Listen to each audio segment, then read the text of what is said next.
there's been a lot of talk, and I've covered this a lot on this channel concerning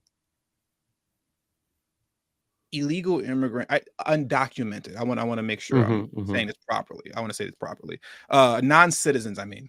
Yeah. There's been a lot of conversation and attempts at bringing to fruition non-citizen voting in local elections. Now, I'm not sure to what degree the role of an alderman plays in that. But what is your position on that, on non-citizen voting in local elections? I'm against it. I think you're asking a very good question. It's complicated in Chicago. I think that we could make a case. So I think what they would say in the state legislature is that this is their purview. But Chicago actually has a special designation. It's a home rule city. And that means that there are certain kind of fundamental things that we get to make calls about. And for example, public safety is one of them. So we control our police department. I believe that voting is such a fundamental right in a municipality that we should have control over that as well when our views don't agree with those of the state generally.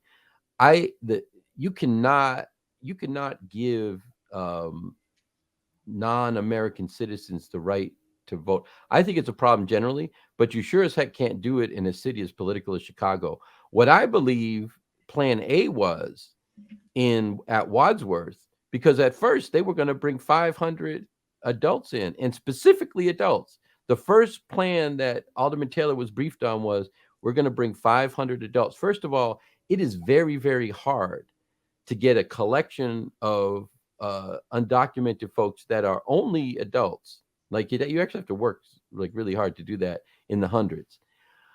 I believe that they were going to bring them in, and then the next thing you knew, there was going to be a law about non-citizens voting, because 500 is actually a pretty good number to swing a local vote. And anyone who knows American history knows, and I'm talking about my own people when I talk about this, you show up as an immigrant and someone says, we're going to take care of you. You're going to live here. We'll get you a job. We're going to take care of that.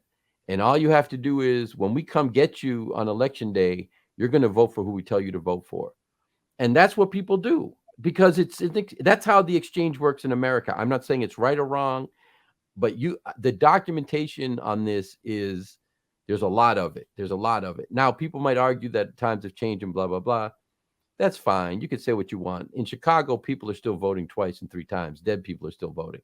So what I believe is that you're going to get 500 people moved into the ward of somebody who's been your opponent, and then someone's going to run who you like.